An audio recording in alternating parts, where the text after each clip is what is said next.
Hello, Daniel. How you doing? Fine, thanks. And now we are here in Barcelona, and our users would like to make you some questions. First of all, we have to start with golf because we have taken a couple of golf matches against Patrick, who is Finnish. Yeah, seems to be. And I thought that you were very successful lately when you were playing. Yeah, actually, you know, my golf career didn't start off good. I lost some money and whatever, but that's what happens when you start. But recently, Patrick and his crew, they made some challenges to me and my crew. And so we negotiated some interesting bets, and they came up with the bets, and we agreed, and we played like a fun scramble format where it was 4 of us against 3 of them. They're better than us. So they played from further back, and we played up close. Plus, there was 4 against 3. And we played a scramble. The best ball we had, we used. So it was pretty even for, you know, the first while. A very small winner-loss. And then one round, they fell apart completely. And they couldn't make a 5-foot putt, and I was making 40-foot putts. So we ended up winning that match. And then I've played a different match with them, too. Me and my caddy against him and his caddy. We play another match there, and we've won pretty much every time. So, yeah, it's been good. Okay. And now you are here in Europe. Do you think that you are going to play some golf over here? You know what? I thought about it, but my golf trainer, who's basically like, I pay him to be my exclusive guy, he doesn't like when I golf without him because I get bad habits again. So then I start screwing up. So instead, what I'm going to do this month is I'm going to, you know, try to work out a little bit and build a little muscle so I don't hit it 220 yards. Maybe I'll hit it 240 yards, you know, when I'm done.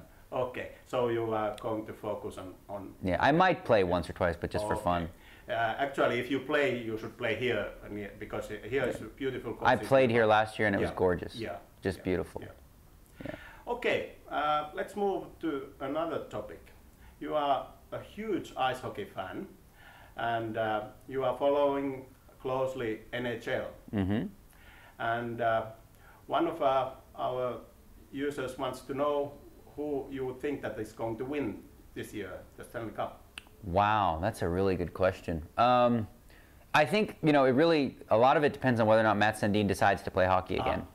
If he goes to a competitive team, they become a legitimate threat. I would say that Detroit has an easy road to winning like the best all-around play, the best record in the regular season, which is always a big advantage. And they're better this year than they were last year, it looks like. So I'm going to say, well, Montreal is going to be good, Pittsburgh, but I think Detroit might repeat. Okay. Yeah. And you are also playing fantasy hockey. Big time. Yeah. Did you pick any Finnish players? I've had a Finn since he was 18 years old by the name of Olli Jokinen, who just got traded this year from Florida to Phoenix, and I hope that works out. I also took a shot in, I drafted when he was 18 years old just to see, it was a late pick, I drafted Jussi Jokinen, who's been not quite as strong as Olli Jokinen, but those are the 2 Finns I have on my team. I would have liked to pick up Tuukka Rask.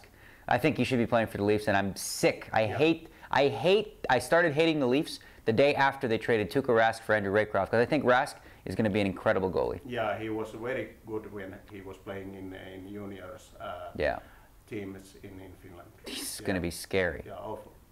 Yeah. Okay, let's move to politics. All right. Who is going to win the presidential election? Wow. Well, looking at the polls right now, it looks really close. It shows that Obama has a lead in electoral votes by a little bit, but it's too early to tell. This woman that McCain picked, Sarah Palin, I can't stand her. I think she's awful. She just makes me sick. She reminds me of every woman that I've ever met that I don't like combined. She's got all the attributes. So I'm seeing a trend in the, you know, I don't trust the American voters at all to make the right decision, because for 2 straight elections they voted for George W. Bush. So I mean, like, you really can't have a lot of faith in them doing the right thing. So as much as I'd like to say Obama, at this point I'm a little bit pessimistic simply because of McCain's choice to pick Palin, and that, you know, makes the conservative right happy. So I don't know. It's going to be really close. Yeah, I agree. So finally, we move to poker, and the 5th EPT is starting right now, and funny things have happened lately in poker scene, and EPT, they have met big difficulties. What do you think about the World Poker Tour? Well, I think the main reason why the World Poker Tour suffered a little bit is simply because of the European Poker Tour. Yeah. The EPT's been growing by leaps and bounds, and the buy-ins are going up. The fields are getting bigger and bigger. And one of the key differences is that the World Poker Tour used to attract a lot of Europeans to come and play. They don't come anymore because they have their own tournaments to play. So right off the bat, you're already seeing some numbers down a little bit. They did sign a deal with Fox Sports Net, which I think is a good move because they'll be on television more often. But they're obviously in some financial trouble a little bit here and there. They don't make a lot of money from their television deal or anything like that. So I'm hoping that it continues. But poker in America, they're going through that little issue right now with the gaming law. But in the worldwide, in Europe and abroad, you see it's growing by leaps and bounds. Yeah.